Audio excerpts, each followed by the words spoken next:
بسم اللہ الرحمن الرحیم۔ جی میں اس وقت ابھی موجود ہوں جبری ڈوک، جو کہ بابون ویلی میں آتا ہے، جو ہمارا سیکنڈ لاسٹ ڈیسٹینیشن ہوتی ہے بابون ویلی کی۔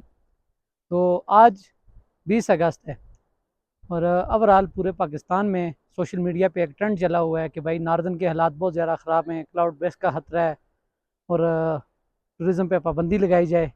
تو یہ آپ دیکھ سکتے ہیں اس وقت میں موجود ہوں، یہ جبری ڈوک ہے۔ اس وقت تقریباً 12,500 کی ہائٹ پہ اس وقت میں موجود ہوں، اور یہاں کا موسم آپ دیکھیں کتنا پیارا موسم ہے اور صاف ستھرا۔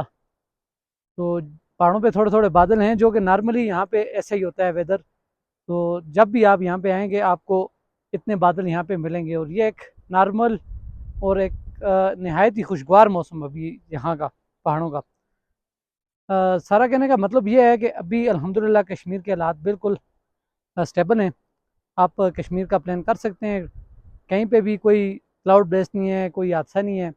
تو البتہ 2 دن پہلے راولہ کوٹ میں ایک حادثہ ہوا تھا، لیکن وہ راولہ کوٹ کشمیر کا ایک پونچھ ڈویژن میں آتا ہے۔ کشمیر کے 10 اضلاع ہیں، تو ٹورزم کے اعتبار سے زیادہ تر جو جگہ مشہور ہے وہ ہے ہماری نیلم ویلی۔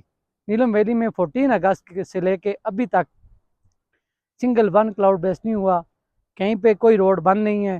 مکمل اللہ کا لاکھ لاکھ شکر ہے، پرامن انداز میں ٹورزم آ سکتی ہے یہاں پہ، آپ اپنی فیملی کے ساتھ انجوائے بھی کر سکتے ہیں۔ اور میں آیا ہوں اپنے کلائنٹس کو لے کے کراچی سے 7 ڈیز کے ٹور پہ آیا ہوں، جو آج ہمارا جو 3rd ڈے ہے ٹور کا، اور ہنی مون پہ آئے ہوئے ہیں میرے ساتھ یہ جو میرے گیسٹ ہیں۔ ابھی آج ہمارا جو پلان تھا بابون کا تھا، نیکسٹ کل سے انشاءاللہ ہم ان کو تاو باٹ کی جانب لے کے جائیں گے۔ تو آپ ہمارے ساتھ جڑے رہیے، ہمارے چینل پہ بھی آپ جا سکتے ہیں، ہمارے کمپلیٹ ولاگز آپ دیکھ سکتے ہیں وہاں پہ۔ اس کے ساتھ ساتھ آپ ہمارے اکاؤنٹس کو فالو کریں تاکہ اس طرح کی مزید اپڈیٹس اور خوبصورت نظارے آپ تک بآسانی پہنچتے رہیں۔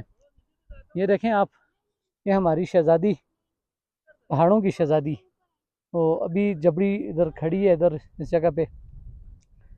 اللہ کا لاکھ لاکھ شکر ہے، کہیں پہ کسی قسم کی کوئی پریشانی نہیں ہوئی، اور پرسکون انداز میں ہم نے اپنا سفر کیا ہے۔